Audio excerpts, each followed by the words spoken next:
Thank you, Willie. And good afternoon, everybody. Are y'all still feeling good? All right, man. So my name is Jia Ren, and I'm with Troy from Coach SG. Met a lot of you at our coach engagement sessions already, and I know all of you here during my time as a basketball player as well. So really happy to have this setting now to talk about getting better every day. And thank you to all the speakers today. I think I can speak on behalf of everyone here to say that you've shared a lot of insights and gave us a lot of food for thought.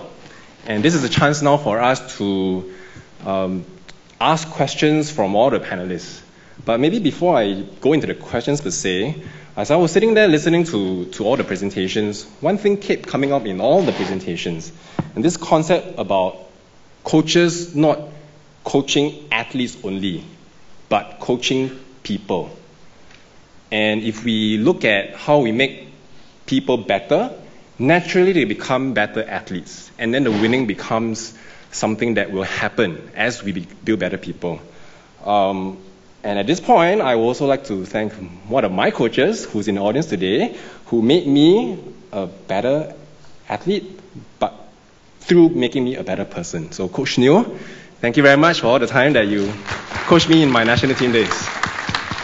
Thank you. There's a lot of stories of good coaching and people who have experienced good coaching. One of the things that we do at Coach SG is we compile stories. This is a book called Game for Life. It is actually available outside, and it has stories about people who have been through the system and at different places in life now, and all the stories about how sport has impacted them and how a coach has helped them make them who they are today. So you can find this book outside at the booth later on. Of course, we have Dr. Wade Gilbert's book as well, Coaching Better Every Season. If you don't have it now, you can find a chance to pick it outside. All right. So let us move to the questions now. Should we have the questions on the screen? This is a Slido at work, huh? Yeah. Okay. So it's the back, but I'll read the questions out for the benefit of the speakers. The first question: how has recent social and technological trends affected the way coaches work, I guess, around the world? So maybe perhaps for this question, I'll invite all the speakers to give their sense. So, anyone who'd like to start? Well, I've noticed for sure with social media, it's a funny story. I was talking to one of our college coaches recently, and she mentioned how it's very different when they go on road trips now, when they travel with their teams, when they ride the bus or sometimes on a plane. It used to be a really great time for the team to come together, team building, and play cards and play games. And now, as soon as they get on the bus, every player gets their phone, puts their head down, and they're right here in their own little world. They have their headphones on. And so I see coaches struggling a lot with how to navigate that experience. That's who our athletes are. That's what they grow up with now. They grow up connected. And on the one hand, they want to take it away and say no phones while you're on the bus or while you're here. But that's often confrontational and creates resentment. And so what I've seen coaches do now is they create spaces, social media spaces. So, for example, if they're going to have a team meeting, if we need to meet for an hour with the team, we'll break every 15 minutes to let them have some social media time. So instead of fighting it and trying to control it, they find ways to adapt to it, and they embrace it. And it's a way for them to build the team and communication through social media instead of trying to block it. I think looking at some of the social changes, when you look at the lifestyle of athletes and all of the demands that they really put on themselves in terms of school and sport, and in many cases part-time jobs, a lot of the feedback we get from coaches is how hard it is to get the feedback or the commitment of the athletes because of all of those demands. And I think it comes back to some of the things that have been said today around the importance of communication and the importance of not making assumptions about the athletes, but really opening up that communication and trying to get a better appreciation for the athletes' needs and what their lifestyles and priorities and goals are, and trying to work through that in order to accommodate the lifestyle that the current athletes have. For me, two things came up to my mind. And one is the IT stuff, the social media. Actually, the corporal punishment stuff that's filmed by an athlete. The coaches are hitting the athlete's, cheek several times, and somebody else was filming. And it was on the social media, and everybody could see that. And I think nowadays is, you can't hide. It's very difficult to hide your behavior from anywhere. I think it's kind of it's a good thing. You have to be, you have to behave in a good way all the time.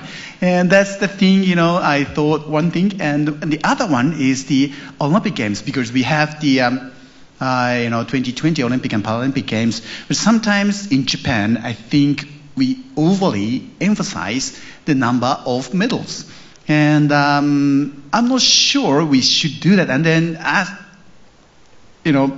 hearing that, comments on TVs and newspapers, I sometimes think, do we need Olympic Games or Paralympic Games? What for? For number of medals? For what?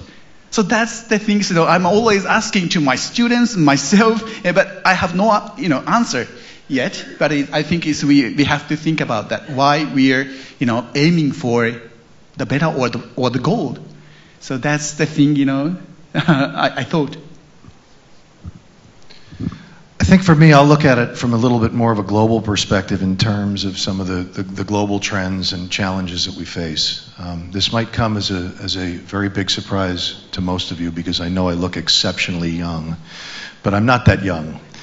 When I was competing over 30 years ago, I remember my coach looking at us and going, "Yeah, you kids nowadays, you're not tough like we were." 30 years later, I look at the kids that I coach and go, "God damn you kids, you're not as tough as we used to be."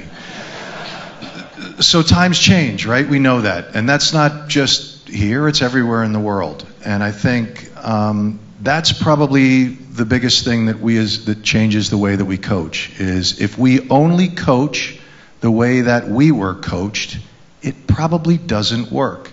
Because my coach could treat me differently than I could treat the kids nowadays. And that's why I think we have to look at our coaching styles as being situational and keeping up with the times. And that's our job. That's why I look at the things that we do at Coach SG, is to prepare you to deal with the kids nowadays who are different than when we were kids. And so I think even Tomas's example, the corporal punishment issue in Japan, it's been deeply embedded into the coaching culture for a long period of time, but obviously the kids don't relate the same way that they did 20 years ago. So we have to adapt. And so I think that's been the biggest thing from my own personal experience. When I left full-time coaching 2 years ago to come here, it was becoming harder and harder for a guy who was 40 years old to deal with 20 years olds. But that was part of the challenges that I faced. And so as we develop coaching education programs, we have to help you have tools in your toolbox of ways to coach to relate to kids that are different than you were when you were an athlete. If the only tool that you have is coaching the way that you were coached, likelihood is that it's not going to keep working. Thank you everyone. There's a lot of questions also as I looked out at the screen, and we can't show all the questions here, but I was looking through that earlier. A lot of questions about the NROC framework, about working with NSAs, and we also want to answer all those questions. So I was talking to Troy, maybe the best way for us to do that is to hold another coach engagement session, which we have been having, and to hold one more in June now. So if you have more questions on those, we'll let you know when it is, and then you can sign up, and then we can address some of that. But one of the things that came up in relation to that is this thing about the capability development grant. And it's something that Troy mentioned earlier in his presentation that is available to all NROC coaches today. More details are on the website, but if I can just give a quick explanation of what it is really a grant to help you get better. whether it's through a course, attachment, or going to a seminar. And all we want is for you to come back to share your knowledge and help other coaches get better at the same time. So this is something that we're already providing. If you want more details on how to apply, go to the website. It's all available there. Can I say something about that? Those of you that were involved in the coaching engagement sessions, and this is related to that, saw a slide that's become kind of our mantra within Coach SG. And it's a quote that says, "The electric light bulb did not come about because of continuous advancements to the candle." And we realize that we have been for 20 years trying to figure out how to do things here, and we're making progress, but we still need to try to identify parts of things that work in the rest of the world that will work here. We'll never ever be able to take any other system and plant it into our system, but there are elements of the way that coaches coach or systems around the world or in the region that do work. And so these capability development grants are our opportunity to support coaches to go out and find them. And it can be done domestically. They can be research grants or opportunities to study domestically. Or in some cases, we can support pretty significantly for higher level coaches to go out and be exposed to higher level coaching outside the world. Not with the goal of bringing back a Chinese system or an American system or a Canadian system, but finding out if there are elements of that system that we can adapt and adjust and bring here to kind of gain traction with what we do. All right, I see another question. This one directed at Professor Ito. So, kids here are generally used to not asking questions and being told what to do. So how then can a coach in Singapore use questions to facilitate learning for kids? That's a good question. Actually, we have the same problem in Japan too. That's why they asked you. Actually, yeah. I used to use that kind of strategy to my son actually, and I said to my son the other day, maybe if I learned the coaching theories and other stuffs in many years ago, maybe I could do much better. But that was at the time that was my best. So please forgive me, but we have to go forward. So that's the thing I said to my son. And actually, as I said, we have the same problem. And I'm now working as a kind of a consultant to a sporting club, which deal with the youngsters, the rugby players. And I think they start, I think, at the age of the 4 or something, and I go there once a week, and while watching, and coaches and parents, and, I think we are now trying to do is to educate parents how to, communicate with their kids. And this is my experience. When I get better, I finished raising kids.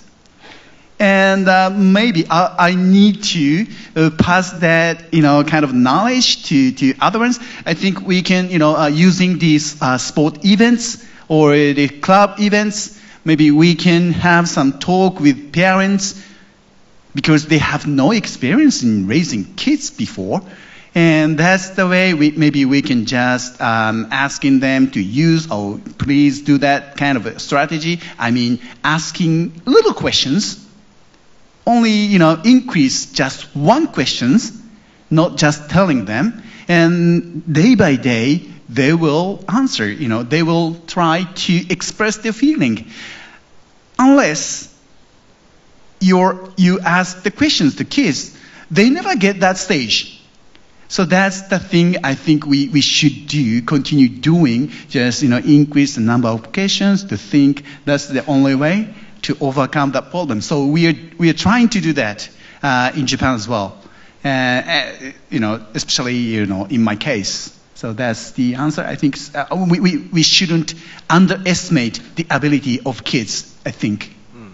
Great point. Never underestimate the ability of the kid. Is there similar experiences in the US or in Canada system? Yeah, I think it is one of the big challenges when you start working with children and you ask questions and you don't get an answer, and so you're kind of left with, what do I do now? I think depending on the age of the kids, one of the techniques is to try to generate discussion amongst the children rather than the question coming from you to the children. Encourage them to be talking amongst themselves, and out of that starts to come some of the feedback and some of the information you're looking for. There's actually a bit of research in motor learning that shows if you ask a kid or ask someone to tell you what they see, so just asking them, what do you see, before you tell them what you see, ask them, what do you see out there? It actually leads to better learning. There's actually an acronym for it, subjective error estimation, SEE, so C. So you ask them, before you tell them what they did wrong, you ask them, what did you see out there? What did you do out there? So it stimulates a conversation, or at least they'll have some. You're starting to. Honestly, their answer is irrelevant at some point, especially with little kids. It's more to help get them into the mindset and train them to think about what they're doing. Maybe just to stay on this topic on kids, there was one question that I saw very briefly referencing Dr. Wade's second presentation, and then the question linked to about the pressures that the kids face in schools, and I guess parents as well. There you go. So how do you handle school leaders expecting youth to produce results to a certain extent of pushing them to the limits? How do you handle the school leaders expecting these youth? Here, this is what I learned from some great leaders, including great coaches. What gets measured matters. I'll say it again. What gets measured matters. So if the only thing we're measuring is wins and trophies and records, that's what we're telling people matters. So what we do is we change what we measure.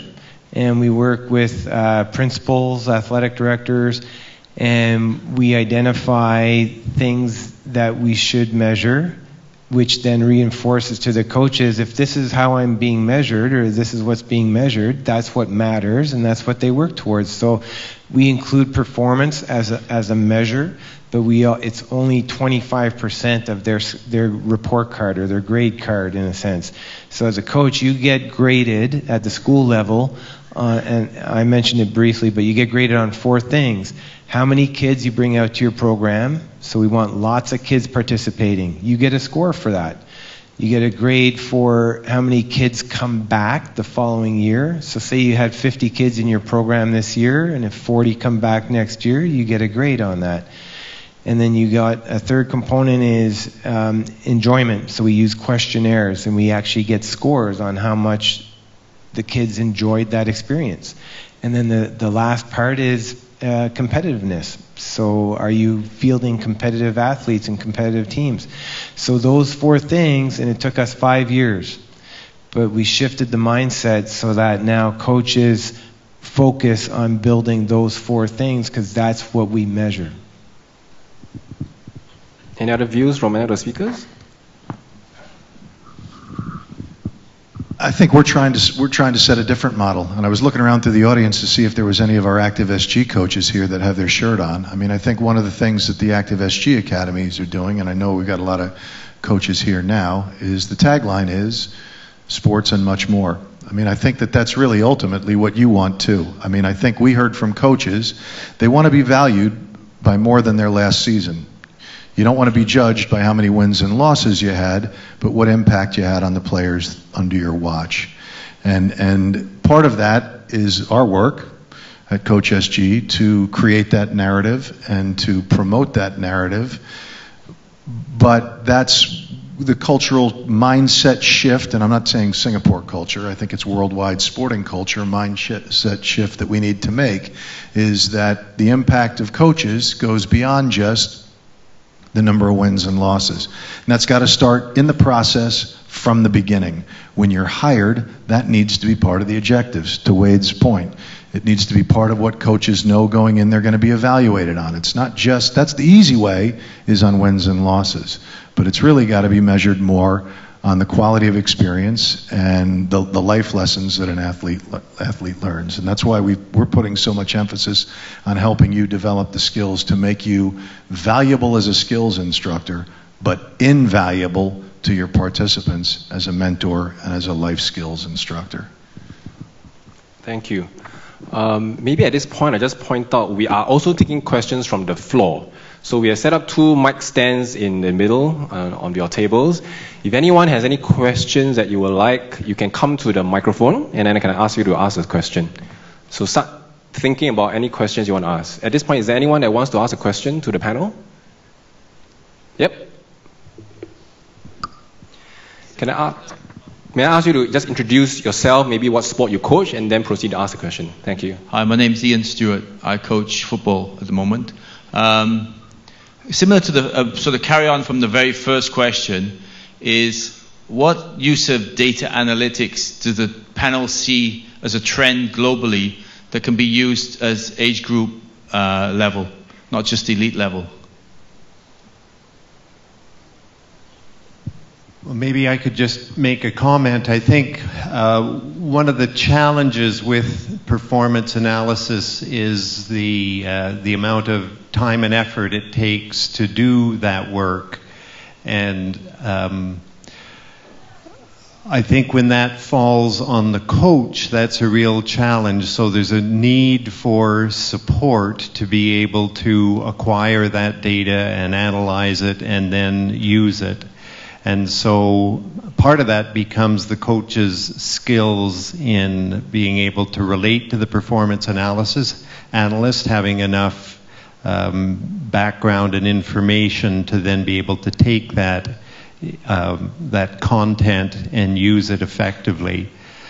I think you get quite a different picture when you talk to the performance analyst about what they have to offer and you talk to the coach about what they can use. And we've got to close that gap between those 2 realities.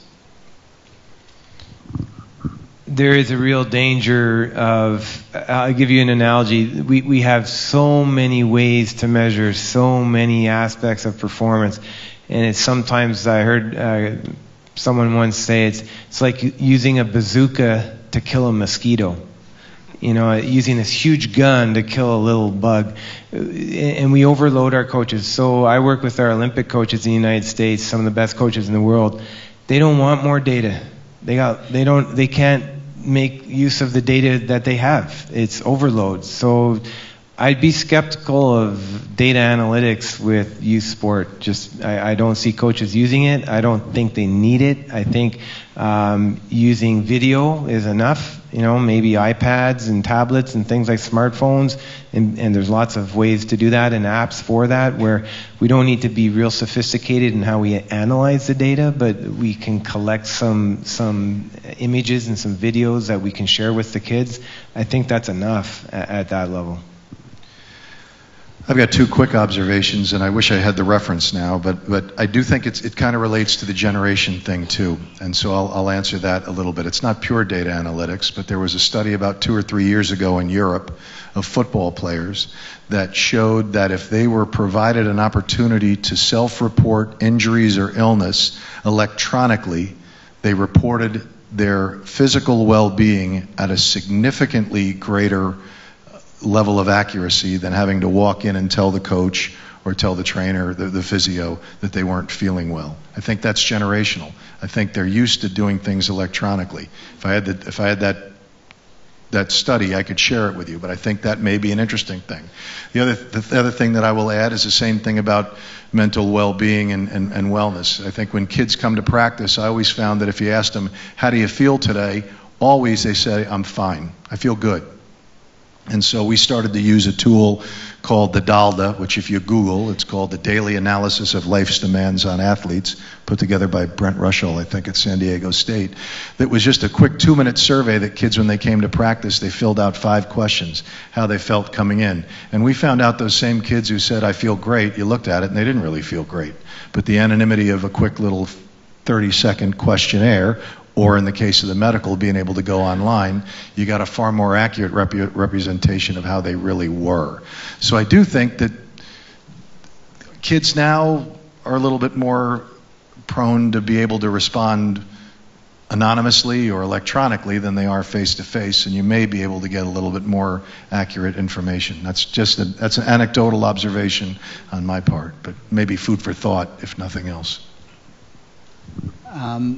This is my experience. I was acting as a performance analyst for the national team, the volleyball team, and at the same time, after that, I was coaching my son with tennis, and I used my performance analysis skills to feel my son and do some performance analysis when he was 6 years old, 10 years old. But he never saw their own video. And those videos are for us. When get older, maybe I'm gonna watch my son's tennis. But I think as Wade said, I think is the matter of the purpose. If you have the purpose, you can make or think of some tools. But I think a lot of case, I think nowadays is always without purpose is technology goes first. And we can do this, we can do this, we can do this. But I think always the purpose comes first. And why we use this one. So that should be the first priority to think about. Yeah, that's my opinion. Yeah, and if I can add my own experience as an athlete, when we try to use analytics, well, in our case, back in the day, it was just video. I didn't really know what to look for when I watched video of my team playing. And that's where the coaches need to come in to help guide, what should you be looking for? Did you observe that you did what? In fact, to ask the question, what did you observe? And let the athlete themselves discover on their own. So it's not quite easy when we talk about analytics, because the athlete at the end of the day, they may not even understand or appreciate when you show them all these statistics. Yeah, so making it applicable to the athlete is very important here. Great. Is there another question from the floor? Yep.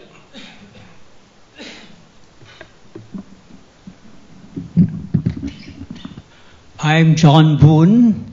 I'm a tennis coach for many years, close to about 35 years. Now, I also see a lot of these tapes on the YouTube. And he came across one coach named Bob Bigelow. I don't know any of you know or not. He's a famous basketball player. And he said in his teachings that children should be allowed to play more than anything else. Do not force on them a lot of things. But as a tennis coach, I have a responsibility to the parents. If they see me let them play anyhow, they say bye-bye to me. So I need to teach them. I have students who are 4.5 years old, 5 years old, 5.5 years old, 6 years old, 7 years under me on a group basis. And I do teach them the correct strokes. See that, and I allow the parents to come in and video their child to see how they play. If they are satisfied, then I'm satisfied, because I depend on them. I ask you whether Bob Bigelow is right in saying that let the children play rather than teach them formally. At what age do you think they should start their formal training? Okay, thank you. Thank you, great question. This is a tough one. That's a great question and a great observation, and you're right. In a sport like that in particular, where you're getting paid by a parent to train someone, they're not paying you to play with their kid. They're paying you to train them. So you, as a coach, you have to make a decision on what you're comfortable doing, because if your philosophy is more about playful development at a young age, are you going to sacrifice that for some money from a parent? Maybe it doesn't conform to your values, but you need the money. So I think there's a moral and philosophical decision there. But play and learning and teaching are not separate ideas. The great learning occurs through playful activities. And I think what we know about the value of play at all ages, for adults included, is that it stimulates a different kind of thinking for the learner. So they get more autonomy, they get more ownership, they get decision making. You know, think of the critical skills you need in tennis, for example. You're not when they're playing a match, they're the ones who have to make the decisions. They have to have the ability to make those decisions quickly. So if they're always being told what to do, that skill won't be developed as quickly, perhaps. So I think the answer, what I see, is there's a lot of research that shows there's tremendous teaching and learning value in playful activities. But you are right. If someone brings their child to you to be trained, there's got to be a component of training in that element. So I think we get stuck sometimes on dichotomies, either or, winning or development, training or play, black or white. And the best coaches, in reality, it's all of those things. It's both. So I would encourage you to include playful activities into the training. So both of those things are together. There's no magic age where you switch from play to training. The best coaches in the world at the highest levels are playful. They have playful activities with Olympic teams. So why, if we can make time to integrate playful and fun activities into training with the world's best athletes and adults, why would we take that away from kids? And just to add a little bit to that, I think part of it at the younger ages is variety and working on fundamental movement skills and not just on the sports skill. And those can be real fun for kids to work on. It's really physical development, but it's in a very playful kind of atmosphere to develop those fundamental movement skills, which become so important for them to continue to work through the sports skills, but ultimately to their development as an athlete. For me, I think I don't think it should be thought as the matter of one or the other. And I think we can find the way, as Wade said, find the way, we can get both. Actually, the kids enjoy playing. And in the video I showed you, my son was enjoying playing and practicing tennis with the Aussie coach. Actually, that coach trained the Leighton Hewitt when he was young and made a world champion. And actually, why I chose that coach was, my son at the time was very, very good player in Japan. But when we see that him coaching, when my son hit the very good shot, that coach asked, "Oh, that was a good shot, but where else could you hit the ball?" He asked to the 9-year-old boy. And then in a video, you saw when they are practicing the drop shot, and then he always praise, but at the same time he asked the other options, how you can improve yourself, to 10-year-old boy. Then actually after that event in a national camp when he was 12 years old, and then we spent 2 years. And we decided to send our son to Australia for good. Then he spent 4 years, and he's got he went up to the quarterfinal of the Aussie Open, the tennis, And then he got a scholarship to the US. And he's playing and enjoying. And in March, I went to University of Texas and asked him, could you write down to express your feeling for your experience as a kid, as a tennis player? And he said, I'm going to write, in Chinese letters, one Chinese letter. He wrote a letter of fun. And he got better. I don't think in Japan, I'm not sure he couldn't, but there's no control group in this coaching world. But I would think that there's a middle way which you don't need to give up both. We can give a kid a fun of playing tennis till developing their own performance. I believe so.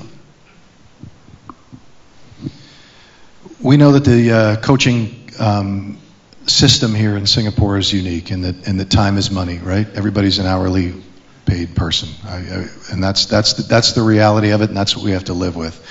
And you've all heard the old adage. I mean, coaches are called to a higher lifestyle, and we've heard the old adage that money doesn't buy happiness, right? We know that. What most people don't ever read is on the flip side of that card that says money doesn't buy happiness, on the back side it says having no money doesn't buy you anything.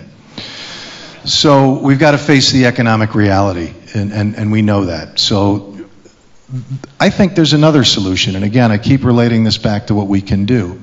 Within the world of education, there are these things called nonlinear pedagogy and games for understanding that are different ways of teaching sports skills other than just rote drills. They're ways to allow elements of play, to allow participants to experiment in a sport and learn the skills by doing the sport. And they do improve. It's been shown that those are extremely effective ways, and we have experts in that here in Singapore at NIE and at RP who do that. And I'm looking at a few of them thinking to myself, this is the kind of pedagogy CCE programs that we need to run for our coaches.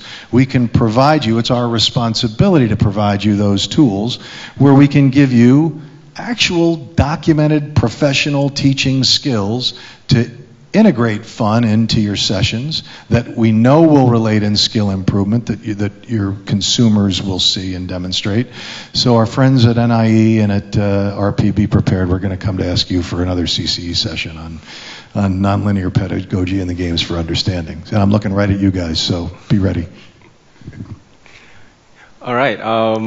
We have time for, I think, 2 more questions. I'm looking at here, and there's one question from Curious Coach that shifts the attention back to the coach, back to you guys, and I thought that may be interesting.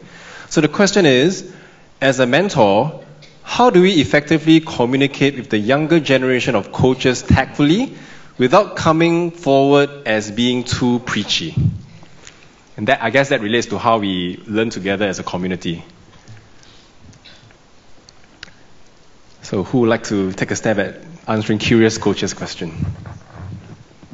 So as a mentor, how do we effectively communicate with the younger generation of coaches tactfully without coming across as being too preachy? I'll give you, I'm not usually short-winded, but I'll give you one answer. It all comes down to the bottom left corner of Wade's slide. It all comes down to love.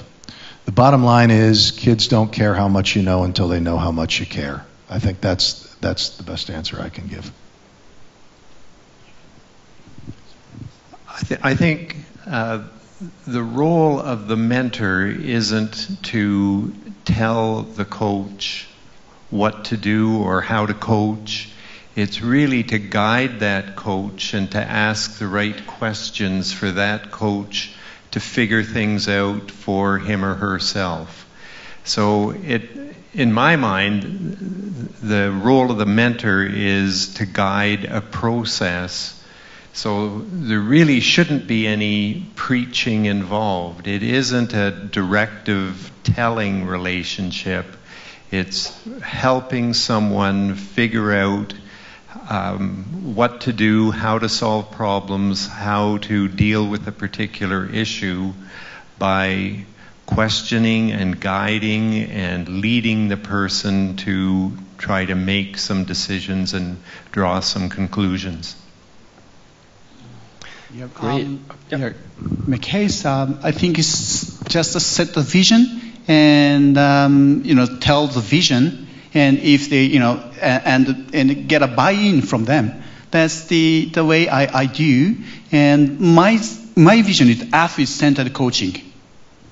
Athlete-centered coaching, and I want them to think, they take the ownership. I want the athletes to take the ownership of learning, and in the same way, I want my coaches to have their ownership of learning. So that's the kind of how can I say that, the law of co-instant or something is. I don't know, but we have to do the same thing. What we want them to do to athletes. That's the theory.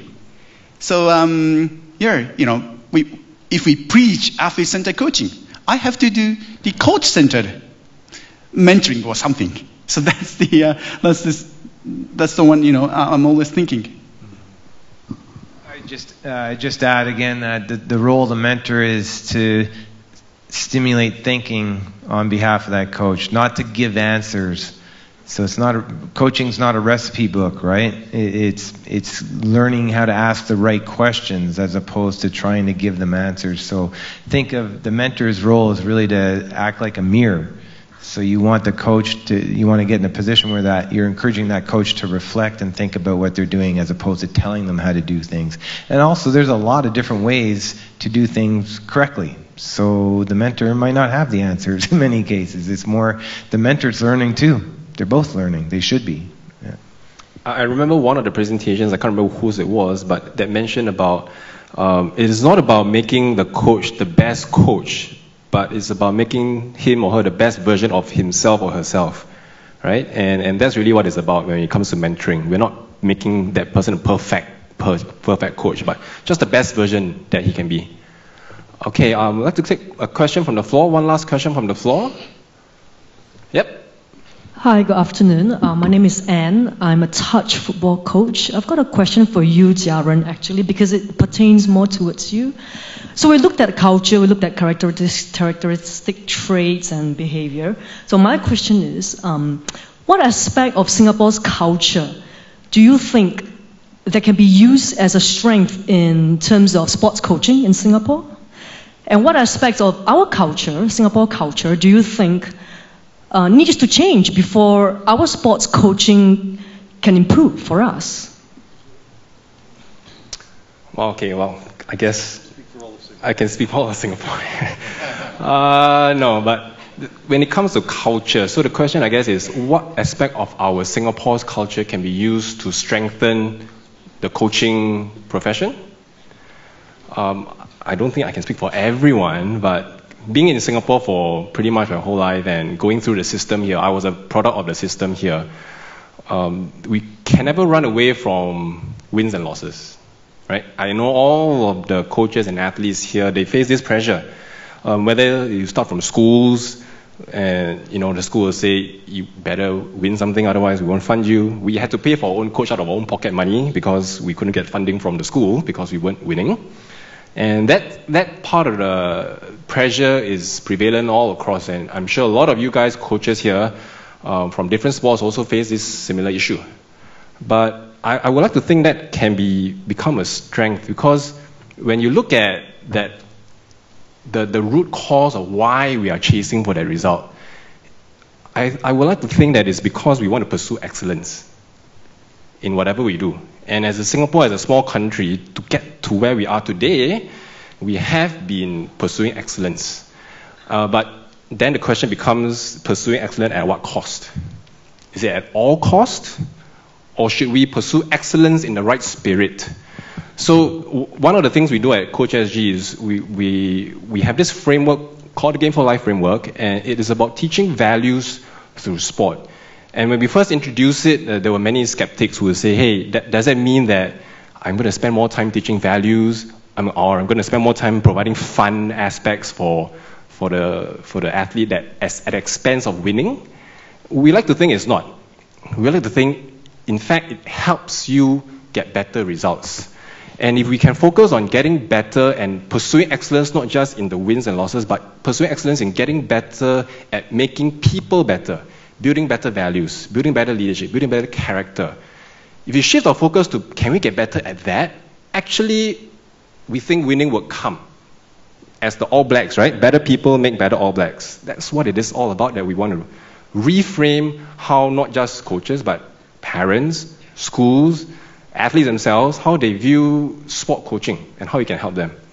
So that's what we're all gathered here today, because we know if we continue going down the path of, hey, we're winning this medal or we're winning this championship and therefore you've got to give us more resources, that's just doing the same thing that we've been doing. That's trying to create a light bulb from improving a candle. That's not probably going to happen. But if we reframe it to say that, you know what, your kid is a better athlete or a better person.